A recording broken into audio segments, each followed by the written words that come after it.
నమస్తే, welcome to 99 TV. పవనం శరణం గచ్చామి, వెనకటికి బుద్ధం శరణం గచ్చామి అని అనుకునేవాళ్ళు కదా. సో ఇప్పుడు ఆ పరిస్థితి ఆంధ్రప్రదేశ్లో వచ్చేసింది. ఇక్కడ బుద్ధుడు కాదు, ఇక్కడ ఉన్నది పవన్ కళ్యాణ్. వేగంగా కదిలే వీచే ఒక పవనం. ఆ పవనం యొక్క ప్రభావం ఎలా ఉంటుందంటే, ఎలాంటి కింగ్ కాంగులైనా, తోడరమ్మలైనా, తాంతియా తోపేలైనా సరే తోక ముడిచి వచ్చి సరెండర్ అవ్వాల్సిన పరిస్థితి. పవన్ కళ్యాణ్ గారికి సారీ, అనితమ్మకు సారీ, అలాగే లోకేష్ గారికి, మీ భార్య గారికి సారీ, చంద్రబాబు నాయుడు గారికి కూడా సారీ.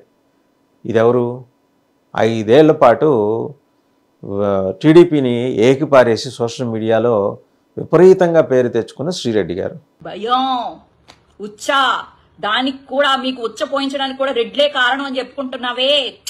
నెగ్గేశాం రా, అక్కడే మేము గెలిచాం. నీకు ఆ మాత్రం భయం వచ్చింది కదా, మనోహర్ గాడికి, నీకు, శంభాగాడికి.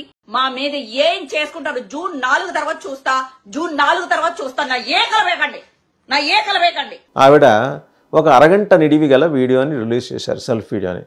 దాంట్లో మొత్తం ఏకరువు పెట్టారు. కార్యకర్తలను వదిలేయండి, లీడర్లు తేల్చుకోండి అని. కార్యకర్తలు మా జీవితాలు ఎంత, మేమెంత, మా భవిష్యత్తును దృష్టిలో పెట్టుకుని, అఫ్కోర్స్ విత్ ఇన్ బ్రాకెట్స్ మళ్ళీ చెప్పారులేండి, పెళ్లి పెటాకుల్లో నా గురించి కాదు, నా కుటుంబం గురించి, నా వల్ల వాళ్ళకి ఎటువంటి హాని జరగకూడదు అనే ఉద్దేశంతో నేను సారీ చెప్తున్నాను. కింద పడ్డా పై చేయి నాదే అనే తత్వం అనమాట ఆవిడదే. లోకేష్ గారు మీకు సారీ, అలాగే మీ అమ్మగారికి, మీ భార్య గారికి సారీ, అలాగే అనిత గారు సారీ, అలాగే పవన్ కళ్యాణ్ గారు సారీ, మీ కుటుంబ సభ్యులకు కూడా సారీ. నా కుటుంబాన్ని దృష్టిలో పెట్టుకుని, అలాగే నాకు భవిష్యత్ ఏమీ లేదనుకోండి, నేనేం పెళ్లి పెటాకులు ఇవన్నీ అని అనుకోవట్లేదు. ఇక నుంచి నా సోషల్ మీడియాలో మీ కుటుంబ సభ్యుల గురించి కానీ ఆ విధంగా ఏ విధమైన తప్పుడుగా రాదు అని చెప్పేసి నేను మీకు హామీ ఇస్తున్నాను. ఈ యుద్ధాన్ని కార్యకర్తలకి మీకు కాకుండా లీడర్స్ కి మధ్యలో జరగాలని నేను ఒక సలహా ఇస్తూ, కార్యకర్తల్ని ప్లీజ్ దయచేసి వదిలిపెట్టండి. నేను విజ్ఞప్తి చేస్తూ, విన్నవించుకుంటూ, బెండ్ అయ్యి అడుగుతున్నాను. పార్టీలో ఒక పక్క అంత చేటు కష్టపడి పనిచేసినా గుర్తింపు రాలేదన్న ఆవేదన ఒకటి, ప్లస్ గుర్తింపు కోసం పడిన తపనలో భాగంగా ఆవిడ చెలరేగిపోయి మాట్లాడిన మాటలు ఒకటి. అంటే కర్మ రిటర్న్స్, మళ్ళీ అదే ఫార్ములా ఎక్కడో వెతుక్కుంటూ శ్రీరెడ్డి గారు తెలుగు రాష్ట్రాల్లో ఉండాల్సిన నటి, అలాగే యూట్యూబర్ అండ్ సోషల్ మీడియాలో బాగా యాక్టివ్గా ఉండే శ్రీరెడ్డి గారు ఇదేంటి తెలుగు రాష్ట్రాల్లో ఎక్కడా లేదని కర్మ వెతుక్కుంటూ తమిళనాడు వెళ్ళింది. సో తమిళనాడులో ఉన్న శ్రీరెడ్డి గారి ఇంటి తలుపు తట్టేసరికి ఎదురుగుండా కర్మ రిటర్న్ అయి వచ్చిందనమాట. ఆ రిటర్న్ అయిన కర్మ ఏం చెప్పిందంటే, అమ్మ నువ్వు వీళ్ళందరి మీద రకరకాల దుర్భాషలాడుతూ వీడియోలు చేశావు, అలాగే చెణుకులు విసిరావు, వ్యంగ్యాస్త్రాలు విసిరావు, నోటికి అడ్డు అదుపు లేకుండా. వాళ్ళందరూ కలిసి నన్ను రిక్వెస్ట్ చేశారు, అందుకని నేను మళ్ళీ నీ దగ్గరకు వచ్చేసాను. మరి కర్మ ఇంటికి వచ్చి తలుపు కడితే ఎవరికైనా గుండె మోకాల్లోకి వస్తుంది కదా, ఆవిడకి చోట్లు కూడా పట్టేసాయి. కర్మతో ఒక ఒప్పందం చేసుకుంది ఆవిడ, నేను సారీ చెప్పేస్తాను, నన్ను వదిలేస్తావా అని. నా వరకు ఇబ్బంది లేదమ్మా, నువ్వు సారీ చెప్పుకో, వాళ్ళు ఏమన్నా రెస్పాండ్ అయితే వాళ్ళు నిన్ను క్షమించేస్తే నేను కూడా క్షమించేస్తాను అంది కర్మ. అప్పటిదాకా మీ ఇంటి బయటే నేను వెయిట్ చేస్తుంటాను, ఇంటి లోపలికి కూడా రానండి.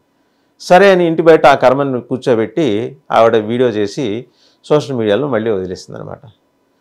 రాజులు భటులతో యుద్ధం చేయకూడదు, రాజులతోనే చేయాలి. లాజిక్ మాత్రం ఎరగదీసి చెప్పింది. ఇంత లాజిక్ తెలిసిన దానివి శ్రీరెడ్డి గారు, మీరు ఎందుకు వాళ్ళ కుటుంబాల జోలికి వెళ్ళారు, వాళ్ళ వ్యక్తిగత జీవితాలలోకి వెళ్ళారు, వ్యక్తిత్వ హననానికి పాల్పడ్డారంటే సమాధానం లేదు. జరిగిన దానికి సారీ, నా వల్ల నా కుటుంబానికి ఇబ్బంది రాకూడదు కాబట్టి నేను చెప్పేస్తున్నాను. ఈ జాబితాలో ఒక శ్రీరెడ్డి అయినా ఇలా క్షమాపణలు చెప్పి దండం పెట్టి ప్రభు తప్పైపోయింది అని కన్ఫెషన్ బాక్స్ ఎక్కేసి మాకు స్వస్థత చేకూర్చుడి అని చెప్పేసి వేడుకునే వాళ్ళు ఇంకా ఎంతమంది అయినా ఉన్నారా అంటే, వైసీపీలో దగ్గర 2,000 మంది రెడీగా ఉన్నారు యాక్టివ్ కార్యకర్తలు. నిన్న గుంటూరు జిల్లా అనుకుంటా ఒక సోషల్ మీడియా యాక్టివిస్ట్ వైఎస్ఆర్సీపీ తరఫున ఆయన దండం పెట్టేసి, మేము పొరపాటున ఇవన్నీ చేస్తూ వచ్చాం, మమ్మల్ని వదిలేయండి. ఎవరికి వాళ్ళు ఇలా సెల్ఫీ వీడియోలు రిలీజ్ చేస్తున్నారు. అన్ని మీడియా సమావేశాలు పెట్టి ఇవన్నీ అందరినీ పిలిచి మాట్లాడటం, వాళ్ళేదో ప్రశ్నలు వేయటం, ఈ తంట ఎందుకు, ఈ తతంగం ఎందుకు, ఇది మనం పోస్ట్ చేసేస్తే అలా పడి ఉంటుంది కదా, పవన్ కళ్యాణ్ గారు చూస్తారు, లోకేష్ గారు చూస్తారు, చంద్రబాబు గారు చూస్తారు, వాళ్ళందరూ క్షమించేస్తారు, అప్పుడు మన ఇంటి దాకా బయట దాకా వచ్చిన కర్మని అటు నుంచి అటై పంపించేయచ్చు అనే ఫార్ములాలోకి వచ్చారు.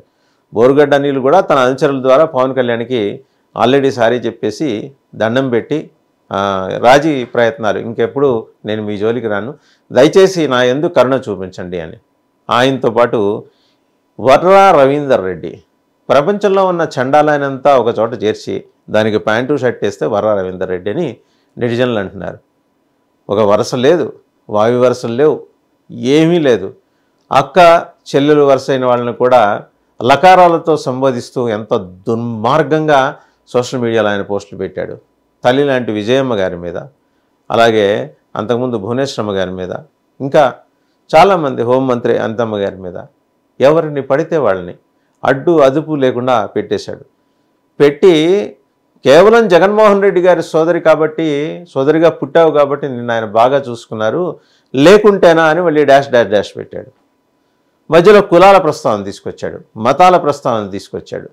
మరి ఎందుకో ఆ వేలం వెర్ర ఏంటో, ఆ సైకో ఫ్యాన్సిజం ఏంటో, ఆ తత్వం ఏంటో, సైకలాజికల్ డిజార్డర్ ఏమో. ఇలాంటి డిజార్డర్ ఉన్న వాళ్ళు దగ్గర దగ్గర 2000 మంది ఉన్నారట. అంటే వైసీపీ సోషల్ మీడియాలో చేరిన తర్వాత ఈ డిజార్డర్ వచ్చిందా? ఆల్రెడీ అలాంటి డిజార్డర్ ఉంది కాబట్టి వైసీపీ సోషల్ మీడియాలో వాళ్ళకి చోటు కల్పించారా? అడ్డు అదుపు ఉండద్దా? భారతి గారి దగ్గర పీఈగా పనిచేస్తున్న వర్రా రవీందర్ రెడ్డి తెలివితేటలు తన ఒక్కడి సొంతం, తాను మాత్రమే వైసీపీ పరిపాలనలో తెలివితేటలన్నీ దోచేసుకొని తన బుర్రలో దాచేసుకున్నాను అనుకున్నాడు.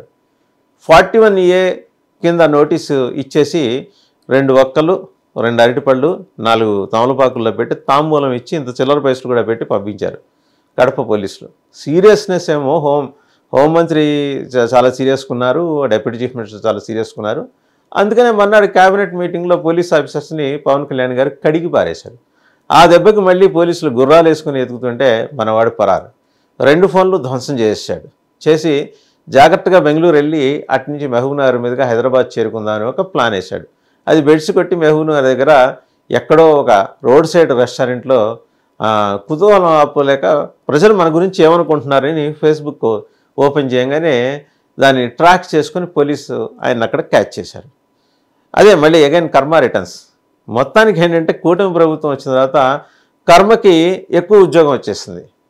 ఈ రోజుకి కనీసం 10-15 మంది దగ్గరికి వెళ్ళటం, నేను వచ్చేసానని చెప్పటం. ఇప్పుడు మీరు ఇంతకుముందు ఈ 5 ఏళ్ళలో చేసిన దానికి మొత్తం బాకీ వడ్డీ కూడా కలిపి నా చేతి ఇప్పించమని లోకేష్ గారు పంపించారు, పవన్ కళ్యాణ్ గారు పంపించారు, లేకపోతే చంద్రబాబు గారు పంపించారని కర్మ వచ్చి వాళ్ళతో చెప్పటం. వీళ్ళు దండాలు పెట్టేసి పొరుదండాలు పెట్టి, అయ్యా పవన్ కళ్యాణ్ నువ్వు ఒక్కడవే మమ్మల్ని కాపాడగలవు, పరమ దయాళు విని దయార్ద్ర హృదయం, సో మమ్మల్ని కాపాడేస్తే ఇంకెప్పుడు మేము వైసీపీ తోటి అంటకాగం, అలాగే మీకు వ్యతిరేకంగా ఎలాంటి పోస్టులు పెట్టము. నోరుంది కదా అని పారేసుకుంటే అండి అది వీపు దాకా తీసుకొస్తుంది. పెద్ద పెద్ద చిన్న కూరలు తీసుకుని వీపు మీద టపటపా బాతుంటారు. అది జరిగే లోపల ఈ సతంగం అంతా చేసుకోవాల్సి వచ్చింది. శ్రీరెడ్డి కానీ లేకపోతే బోరుగడ్డ అనిల్ కానీ, అలాగే వర్రా రవీందర్ రెడ్డి కూడా జరిగిన దానికంతా సారీ చెప్పేస్తున్నట్ట.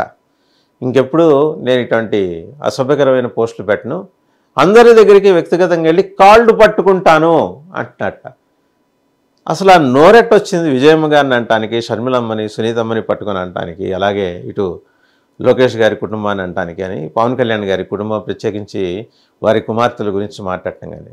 పవన్ కళ్యాణ్ గారు మొన్న క్యాబినెట్ మీటింగ్లో ఏమన్నారు, తన కూతుళ్ళు అలాంటి పోస్టులు చూసి కళ్ళెంబడి నీళ్లు తిరిగినాయి వాళ్ళకి, నా బిడ్డలు ఏడ్చారని చెప్పేసి చాలా ఆవేదనగా ఆయన చెప్పారు. ఇటువంటి సంఘటనలు కోకొల్లలు. అంటే ఇతన్ని ప్రత్యేకంగా ఇతని వర్రా రవీందర్ రెడ్డి అనే క్యారెక్టర్ని అనలైజ్ చేస్తే దాన్ని బేస్ చేసుకొని ఒక సినిమా తీయచ్చు. సైకో కిల్లర్స్ కాన్సెప్ట్ చాలా సినిమాలు వచ్చాయి. అలాగే సైకో సోషల్ మీడియా కిల్లర్స్ అనే పేరు పెట్టి ఒక సినిమా తీస్తే ఈయనకి లీడ్ రోల్ ఇస్తారు.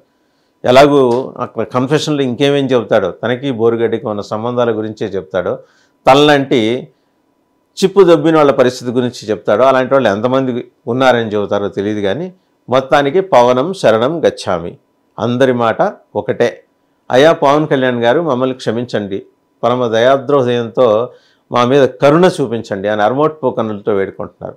సో మరి deputy chief minister Pawan Kalyan గారు ఏం చేస్తారో చూడాలి.